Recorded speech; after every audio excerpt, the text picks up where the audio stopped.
All right, so everybody should start joining here. Yep, okay.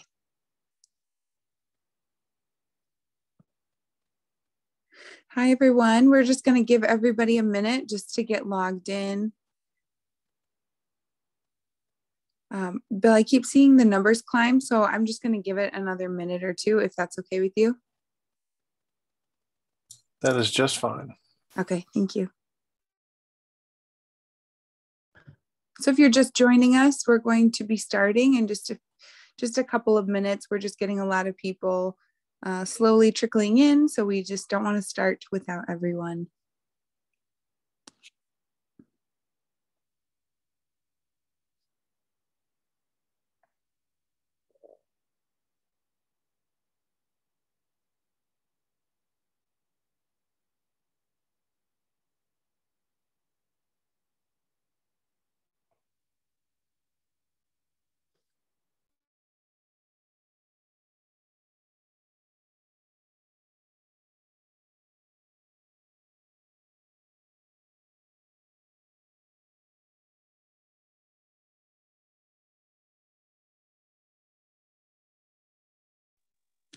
All right, everybody, we're going to go ahead and get started. My name is Brooke Bacon. I'm a marketing lead at GSI, and I'm very pleased to welcome our main presenter, Bill Rem. Now, before we get started, I just want to give you a moment to review our safe harbor statement. Oh, sorry, I think I put it in the wrong order, Bill. It's okay, just go back to the next one. There we go. Awesome, thank you so much. Put it in the wrong order there. Just take a moment to look this over. And then Bill, if you, in just a minute, if you can go back to the previous slide for me, and that's where I'll talk about GSI for a moment. All right, thank you so much. So now for a quick overview of today's meeting, which will last about 60 minutes or so. We'll just go over a couple of housekeeping items, and then I'll turn it over to Bill to get into our main presentation. And then we'll wrap up with a 10-minute Q&A at the end. So if you could advance 2 slides forward for me, Bill. Thank you. So this is if you want to submit a question, you could do so through the question and answer panel on your Zoom dashboard. And then all questions will be answered at the end of the presentation. So really quick, who is GSI? We are a full service ERP, SaaS, cloud, ITSM, cybersecurity reseller, consulting, and managed services organization. Advanced AI and automation are used in all of our products and services to help our clients reduce their TCO and increase ROI. And we also have offices nationwide and partners worldwide, which allows us to offer you a 24/7 global support model. And we're the only partner that you'll find in the industry that has a 100% guarantee on everything that we do. All right, Bill, I'm going to turn it over to you to get into why everybody is here. Right on. Thank you very much, Brooke. Thanks, Bill. Welcome, everybody. Now I'm going to scooch forward to my slides. And this is my introduction. My name is Bill Rem. I've been working on JD Edwards for my whole life, it feels like sometimes. I started in 1998 on the response line at JD Edwards as a CNC. Moved around a bit. I went to Worldwide Advanced Technologies. I don't know if anybody remembers that back in the day. But I left JDE, became an IT director where I implemented a JDE as a regular client. Later on, I spent 2 years as a JDE developer doing EDI and ETL scripts, as well as AP, AR, and fixed assets applications and reports.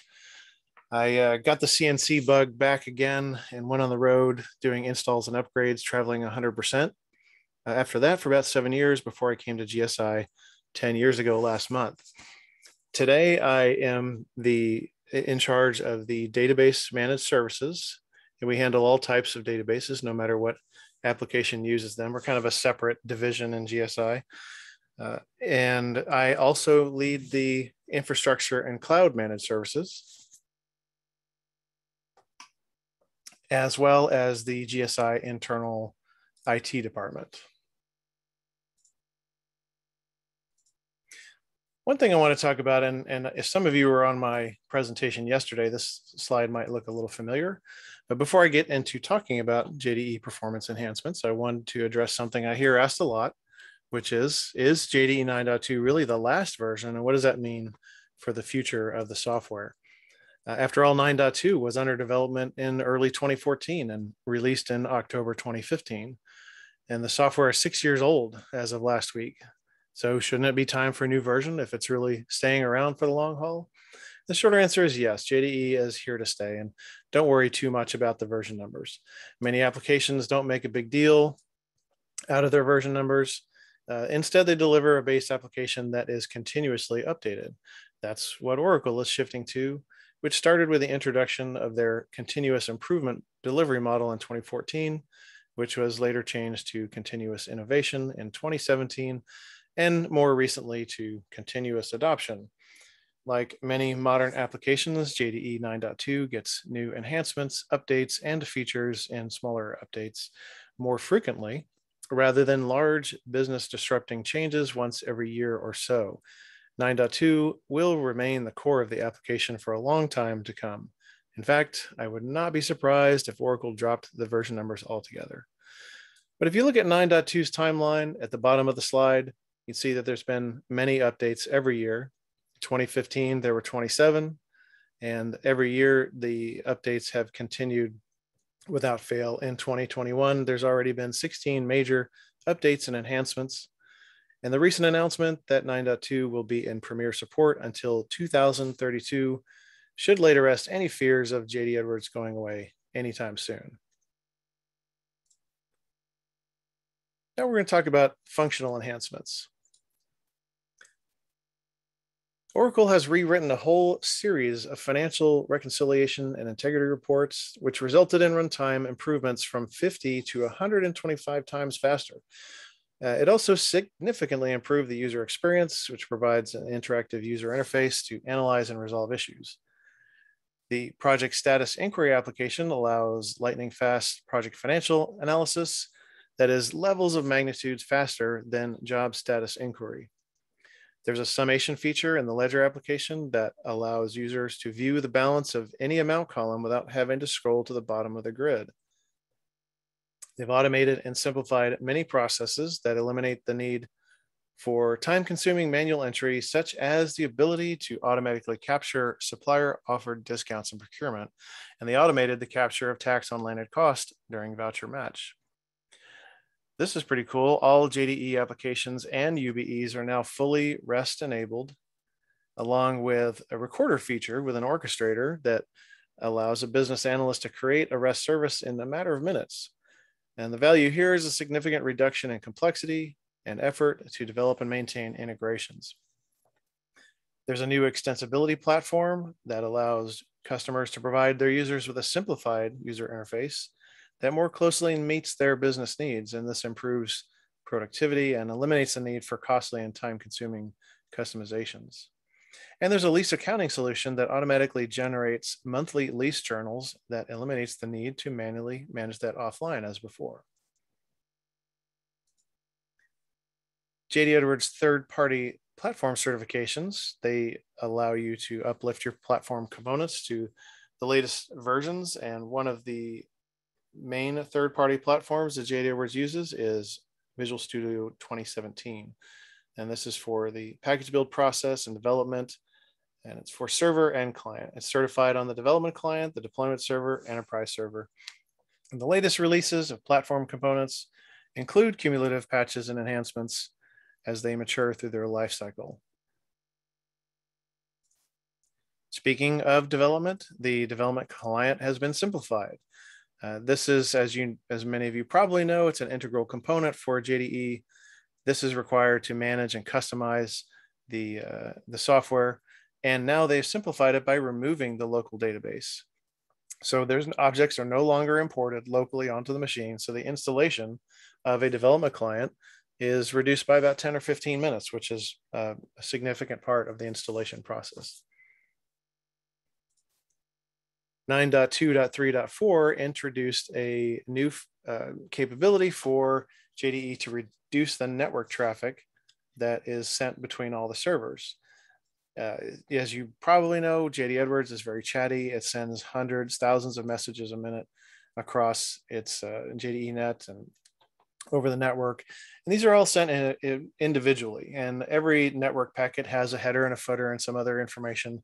And that adds up to quite a bit of overhead. So what they've done is they are now packing these together and sending many requests over the network in one packet. And that way it saves a ton of overhead and speeds up the communication between JD Edwards servers.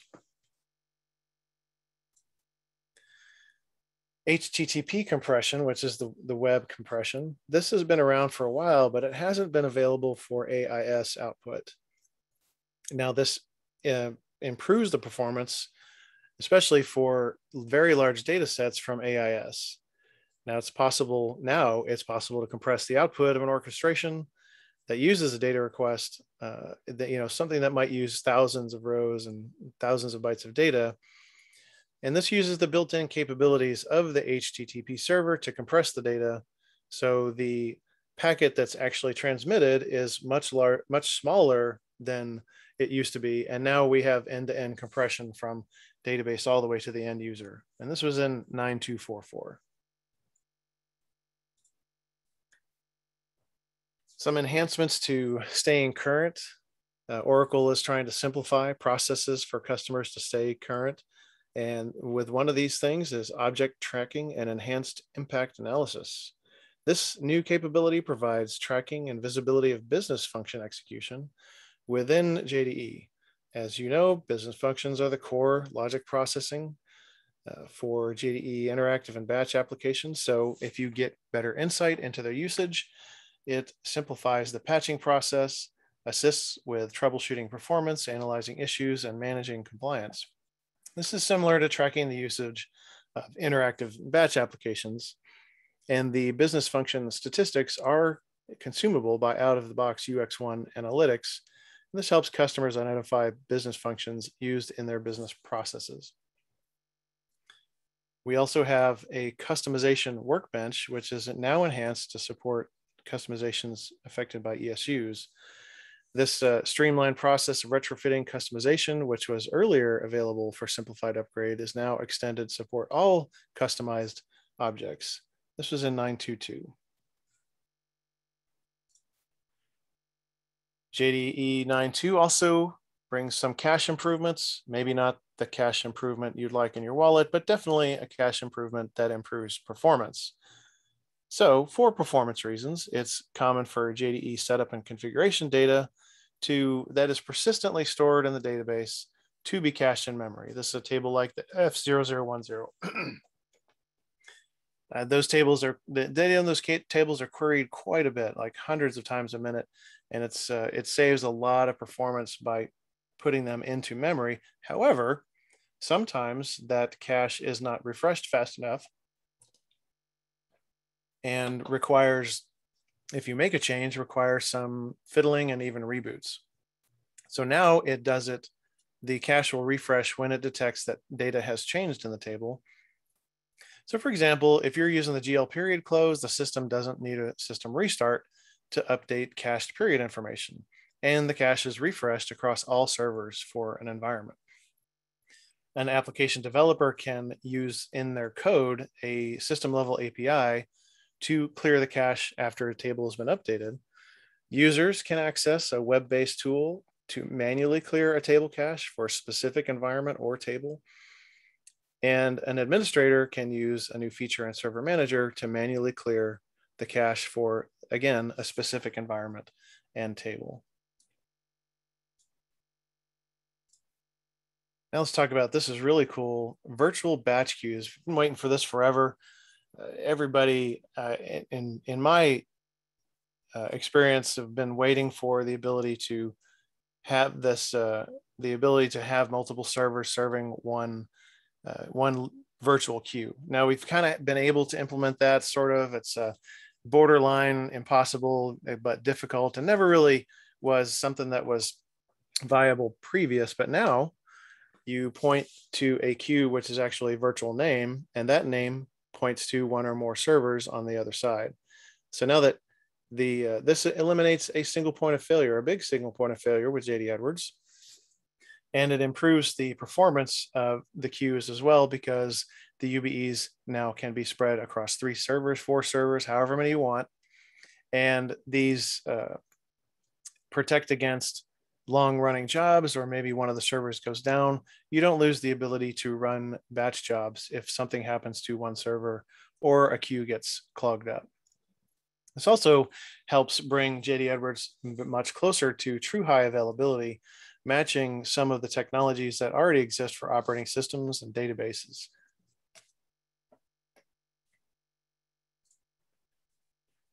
"64-bit processing has been around Enterprise One for a really long time. It's been on hardware, operating system, databases, Java, and middleware, and also within JDE components like the HTML server, AIS, Orchestrator, and other Java-based components. They're all 64-bit enabled already, but now they've enabled it for the deployment server. And kind of bringing that all together.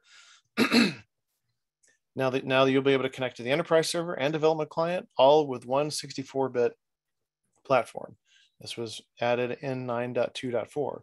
So this increases speed and also future compatibility with not just JD Edwards, but with the hardware and supporting software that you might use. There's also a simplified upgrade to 64-bit. So the simplified upgrade process applies code and objects in a net change format that preserves customized E1 objects that aren't modified by JD Edwards between the source and target releases. So this saves time, cost, and effort in retrofitting the customizations, and it enhances the process to enable customers to upgrade directly to a 64-bit enabled code. You can do this on-premise or on-premise to cloud or within the cloud. It doesn't matter. And it eliminates the need for a 2-step process. Before, you had to upgrade the tools release and then do 64-bit upgrade. Now it combines the upgrade to code current and the 64-bit conversion together, and it reduces a lot of cost and time and effort. Here are some specific application enhancements related to data and data quality. Data quality for invoices, receipts, and drafts, that is accounts receivable applications have been enhanced to improve, to ensure the data quality is improved for those things. It eliminates data conflict by ensuring transactions are blocked for update by a user or application when they're already in the process of being updated by another user or application. Now, this is really important. You don't want people to change something while you're changing something. And databases do this already. They use locking and blocking to prevent things from getting changed while being changed. Now, this is a little more difficult in JD Edwards because of the multi-part transactional style it does in the apps. From a process perspective, from a database perspective, one JD Edwards transaction, as you click through screen to screen to screen to get it done, looks like hundreds of individual transactions. So it's not really possible to track it on the database side. But now they're doing it with these applications and keeping track of it internally, and now have better control over the process and integrities and that kind of thing. And there's also improved data quality on the asset master and equipment master. This when you make a global change of asset information during the transfer of a fixed asset, it updates the responsible business unit in the equipment master table as well as the asset master table. Now, there is employee-specific master data. So employee expense administrators often remove an employee's profile and the related credit card information when they leave the organization. And it was a manual step. Now, this has been simplified. So when a profile is deleted, associated credit card master data is automatically removed. This eliminates an extra step, improves data quality. Paging for high volume data. Hello, paging for high volume data. Come in, please. No, it's not that kind of paging. This is how the data is retrieved from the database to Enterprise One. When you pull back any amount of data, it's usually done in a row by row format. But when you bring back large amounts of data, that's a kind of an inefficient way to do it. So now the data is being retrieved in pages, which are essentially chunks of data. Paging uses the server memory much more efficiently and stabilizes the retrieval of large data sets. So you get things back faster. There's a data request service.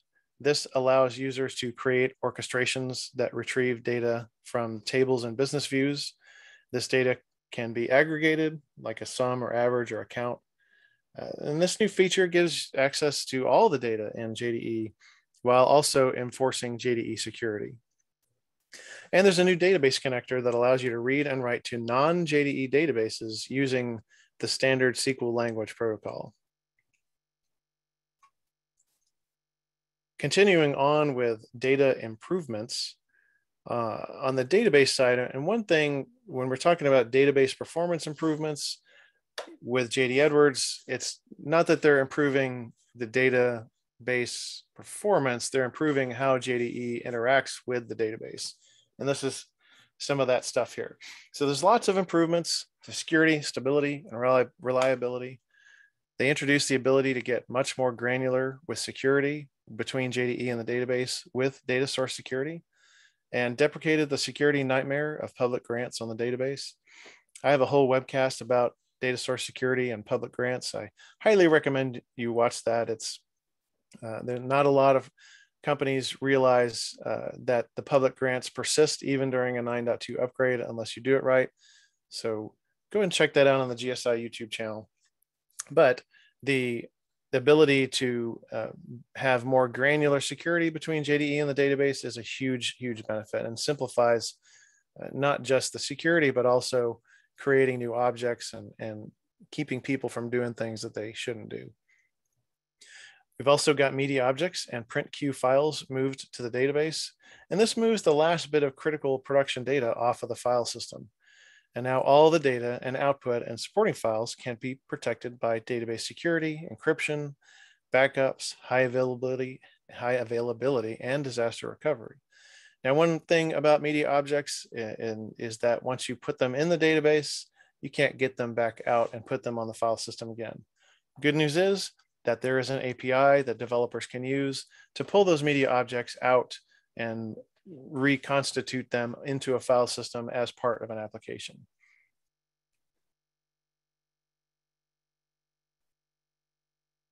(9.2) also brought some new support for some awesome databases, which is SQL 2016 and SQL 2019, also Oracle 12c and 19c. Those new database versions have some fantastic performance improvements, which I talked about at length yesterday in the previous session. So if you want to hear database specific performance improvements, go ahead and find the other deep dive that I did on database performance. Some of the slides in here are similar to the ones in there because there's a little bit of overlap, and this is one of them. But there's a lot more in-depth detail related to database specific improvement. And those specific improvements, I'm not going to get into in a huge amount of detail, but just suffice it to say that performance is much, much better on the later database versions. Now, Orchestrator is, they've optimized the retrieval of large data sets.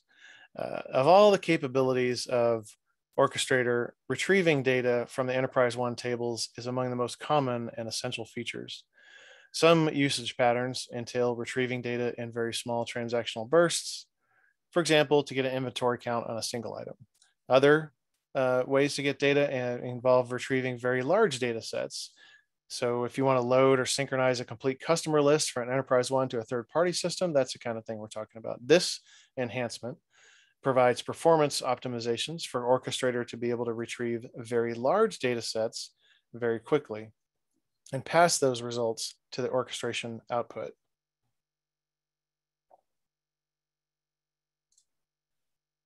There's been some grid performance improvements, and this improves interactive applications when you're, again, retrieving large amounts of data.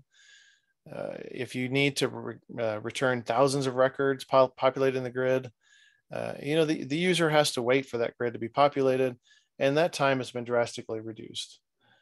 And for example, a user wants to get sales order history for their customer, thousands and thousands of orders, and they want to export that to a spreadsheet. And this is going to be a lot faster than in prior releases. There are some applications that run up to 400% faster. And some of the more complex ones may only run 9 or 10% faster. And the variations in performance is based on how the application uses table triggers and descriptions and things like that. In other words, how complex is it? The data retrieval has been improved, but the logic behind it is still going to be there and can be complex. Address book duplication. I know in my experience, I've seen a lot of that. Now the address book duplication validation feature is available for us to alleviate the potential for duplicate records. When you enter or revise or upload AB records, you just have to activate the duplicate record validation in the address book system. And the system issues either a warning or an error if a duplicate entry is detected. I already mentioned media objects in the database, but this is when we talk about media objects, we're talking about Word files, JPEGs, texts, hyperlinks, and more are being put into the database. The reason I'm touching on this again is because it isn't, I want to reiterate that is important once you put it in there. Everybody gets excited about putting media objects in the database, but then when they realize that they can't get them back and they have an application that depends on those files being on the file system, something that scrapes it or maybe pulls it out and reformats it, then all of a sudden it's not going to be there anymore and you can't put it back. So if you're going to do media objects in the database and you want to flip that switch and run the UBE that converts it all, make sure you take a backup of all of those files, save it off. Don't just straight convert it with no way to go back. And this was started on 9.2.1.4. And that concludes all of the killer features for 9.2 that I have right now.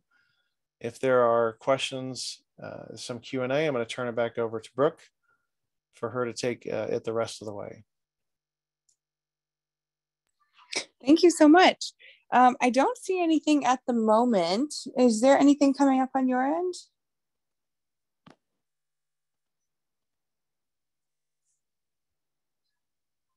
Bill? No, I don't see any questions over here. Okay. Well, thank you so much for your presentation, and thank you everybody for attending today. We hope that you have enjoyed the conference so far, and we hope that you enjoy the rest of the conference as well. Have a great day. Thanks, Bill. Yep, you're welcome. Bye.